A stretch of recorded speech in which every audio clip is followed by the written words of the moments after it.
आज है 7 अप्रैल 2024 दिन रविवार। Welcome back to clean news UP. चलिए देखते हैं उत्तर प्रदेश की 25 फटाफट बड़ी खबरों को। डीडीयू में बनेगा हाईटेक लैंग्वेज प्रयोगशाला, फर्राटेदार अंग्रेजी बोलेंगे छात्र।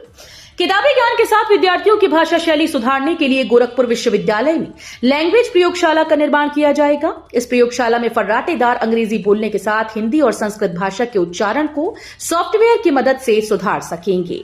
विश्वविद्यालय को पीएम ऊषा के तहत मिलने वाले 100 करोड़ की रकम से इस हाईटेक प्रयोगशाला का निर्माण किया जाएगा। यूपी के मुरादाबाद से शहरों के बीच ट्रेन में सफर होगा आसान, समय की भी होगी बचत।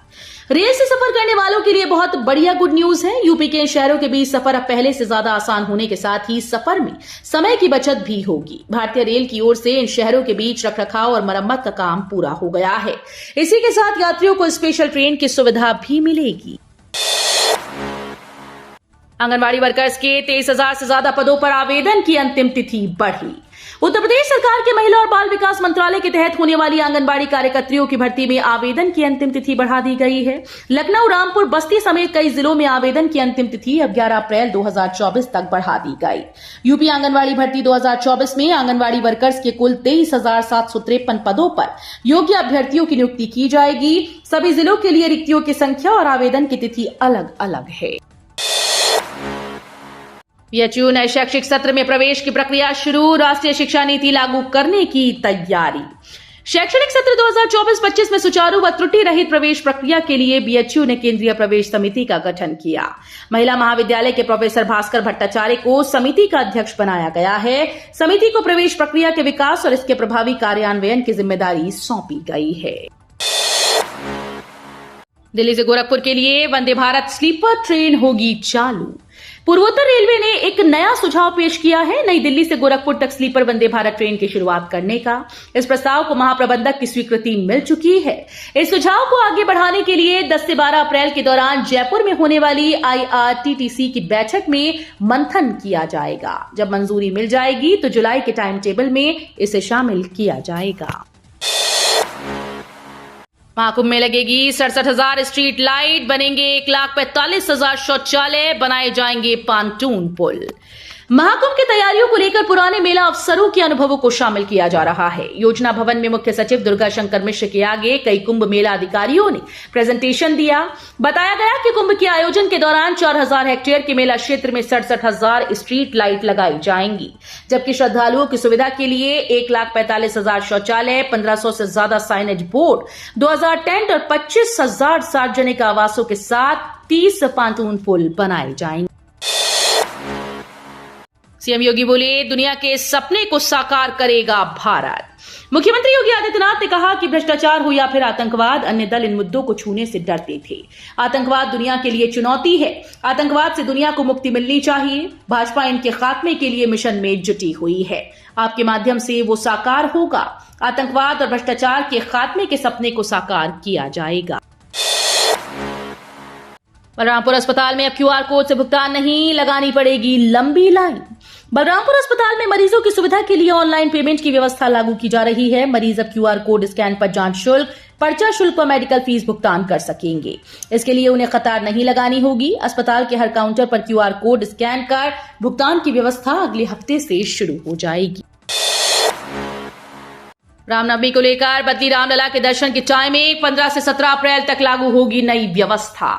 रामनवमी के मौके पर 15 से 17 अप्रैल तक राम मंदिर 20 घंटे खोला जाएगा, यानी रामलला 20 घंटे भक्तों को दर्शन देंगे। श्री राम जन्मभूमि तीर्थ क्षेत्र ट्रस्ट की बैठक में इस पर सहमति बन गई। रामलला के राग, भोग व श्रृंगार के समय को छोड़कर शेष समय राम मंदिर खुला रहेगा। अयोध्या धाम समेत शहर के बाजारों में 100 स्थानों पर LED स्क्रीन के जरिए राम जन्मोत्सव का लाइव प्रसारण प्रसार भारती के माध्यम से किया जाएगा। बसपा ने जनता से सीधे जुड़ने की बनाई रणनीति, नई वेबसाइट लॉन्च की, आकाश व आनंद कुमार को प्रमुखता से जगह दी। बहुजन समाज पार्टी ने जनता से सीधे जुड़ने के लिए नई वेबसाइट लॉन्च की है, जिसका प्रथम लुक पार्टी नेता आकाश आनंद ने सोशल मीडिया साइट X पर शेयर किया। वेबसाइट में महापुरुषों के साथ ही पार्टी के इतिहास का भी जिक्र किया गया है। 322 अपर जिला जजेस का तबादला, 15 अप्रैल तक नए स्थान पर कार्यभार ग्रहण करने का आदेश। इलाहाबाद हाईकोर्ट ने प्रदेश की अदालतों में कार्यरत 322 अपर जिला और सत्र न्यायाधीशों का तबादला किया है। सभी को 15 अप्रैल को दोपहर बाद कार्यभार सौंपकर नई तैनाती स्थल पर कार्यभार ग्रहण करने के लिए कहा गया। साथ ही स्पष्ट कर दिया गया कि इस वार्षिक स्थानांतरण के खिलाफ किसी प्रकार की अर्जी पर कार्यभार ग्रहण करने तक विचार नहीं किया जाएगा। वकीलों की हड़ताल के चलते ज्ञान वापी से संबंधित मामलों में चली सुनवाई 2 में 9 अप्रैल की पड़ी तारीख। ज्ञान वापी से जुड़े वर्ष 1991 के प्राचीन मूर्ति स्वयंभू ज्योतिर्लिंग लॉर्ड विश्वेश्वर नाथ वाद में शनिवार को वकीलों की हड़ताल के कारण सुनवाई टल गई। अब इस मामले में 9 अप्रैल को सुनवाई होगी। घर से भागकर शादी करने वाले जोड़े की गिरफ्तारी पर रोक, आर्य समाज को दस्तावेज के साथ किया तलब। इलाहाबाद हाईकोर्ट ने घर से भागकर आर्य समाज मंदिर जॉर्ज टाउन में शादी करने वाले जोड़े की विवेचना में सहयोग की शर्त पर गिरफ्तारी पर रोक लगा दी। साथ ही राज्य सरकार सहित विपक्षी से जवाब मांगा। कोर्ट ने इससे पहले 7 मार्च 24 को जारी आदेश का पालन सुनिश्चित करने का भी निर्देश दिया। आगरा को 734 नए दरोगा, व्यवहारिक पुलिसिंग का पड़ेंगे 5, काम के आधार पर मिलेगी ग्रेडिंग। आगरा कमिश्नरेट को 734 नए दरोगा मिले हैं। पहली तैनाती में दरोगाओं को 6 साल गुजारने हैं। इनकी 1 साल कड़ी परीक्षा होगी। इनको सिपाहियों की तरह बीट पुलिस अधिकारी की जिम्मेदारी दी गई। इसमें वो कानून व्यवस्था बनाने से लेकर व्यवहारिक पुलिसिंग का पाठ पढ़ेंगे। शनिवार को पुलिस आयुक्त रविंदर गौड़ संवाद कर पुलिसिंग की जानकारी दी। प्रयागराज में दिन का पारा 41.2 डिग्री बढ़ा, न्यूनतम तापमान भी। दिन का पारा तीखी धूप के कारण लगातार बढ़ता जा रहा है। प्रयागराज में तापमान 41.2 डिग्री सेल्सियस रहा। अधिकतम तापमान में तेजी बरकरार है। वहीं रात का तापमान भी सामान्य से अधिक बना हुआ है। प्रदेश में न्यूनतम तापमान 18.5 से 23.5 के बीच दर्ज हुआ। आंचलिक मौसम विज्ञान केंद्र के वरिष्ठ मौसम वैज्ञानिक अतुल कुमार सिंह के मुताबिक अधिकतम व न्यूनतम तापमान सामान्य से 5 डिग्री अधिक रहा। कब होंगे मंत्रालय, बुजुर्गों की बढ़ेगी पेंशन, मोदी 3.0 की तैयारी में जुटे अधिकारी। भारतीय जनता पार्टी लोकसभा चुनाव में अपनी जीत को लेकर बिल्कुल आश्वस्त दिख रही है। भगवा पार्टी को विश्वास है कि नरेंद्र मोदी लगातार तीसरी बार देश के प्रधानमंत्री बनेंगे।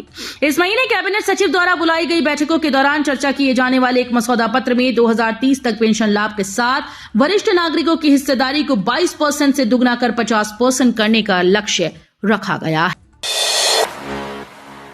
कानपुर में खुली भ्रष्टाचार की पोल, 7 दिन के भीतर उखड़ गई करोड़ों की लागत से बनी 2 सड़कें।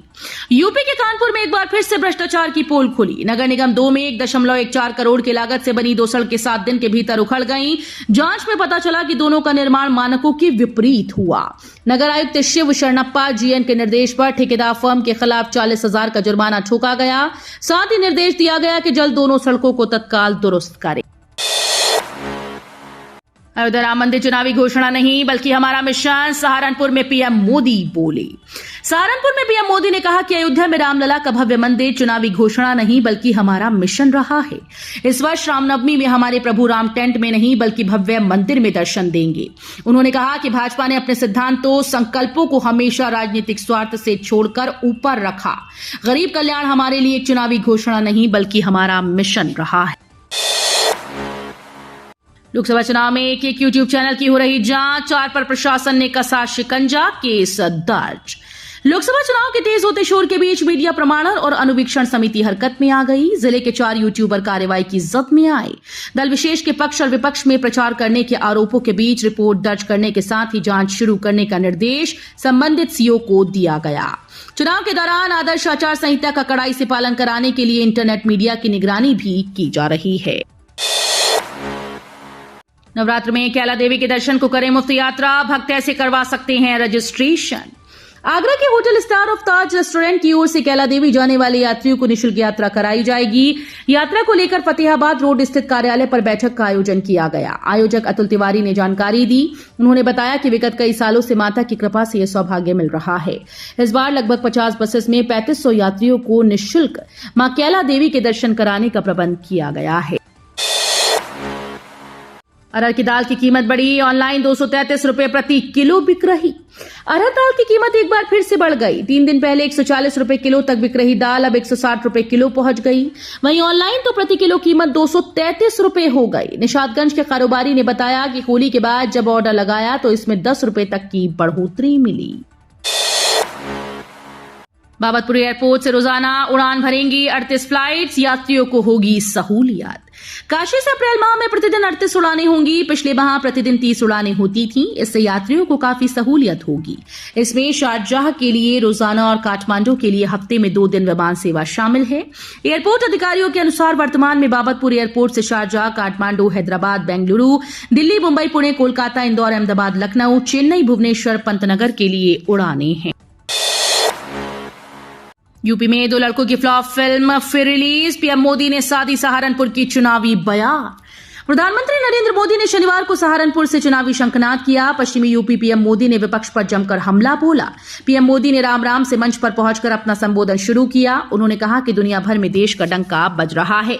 प्रधानमंत्री नरेंद्र मोदी ने कहा कि हमारा ये स्थान मां शक्ति का स्थान है। ये मां शक्ति की साधना का स्थान है और हिंदुस्तान के हर कोने में शक्ति की उपासना हमारी स्वाभाविक आध्यात्मिक यात्रा का हिस्सा है। फ्री सोलर पैनल योजना का लाभ लेने के लिए कौन सा फॉर्म भरना होगा? सौर ऊर्जा का उपयोग को बढ़ावा देने के उद्देश्य से केंद्र सरकार ने सोलर रूफटॉप सब्सिडी योजना शुरू की। इस योजना के तहत केंद्र सरकार देश के आम नागरिकों को अपने घरों की छत पर सोलर पैनल लगाने के लिए प्रोत्साहित कर रही है, ताकि वो बिजली की खपत कम कर सकें और सौर ऊर्जा का अधिक उपयोग कर सकें। कोरियाई कंपनीज अब यूपी में करेंगे निवेश। योगी सरकार के वरिष्ठ अधिकारियों से मिला प्रतिनिधि मंडल। दक्षिण कोरिया के हेरॉल मीडिया ग्रुप और देवो कंपनी के प्रतिनिधि मंडल ने शनिवार को लखनऊ में यूपी सरकार के वरिष्ठ अधिकारियों से मुलाकात कर निवेश में रुचि दिखाई। यूपी के अवस्थापना और औद्योगिक विकास आयुक्त मनोज सिंह से इस संबंध में एक प्रतिनिधि मंडल ने मुलाकात की। तो ये थी आज की 25 फटाफट बड़ी खबरें। अगर आपको न्यूज पसंद आई हो तो वीडियो को लाइक और शेयर जरूर करें। धन्यवाद।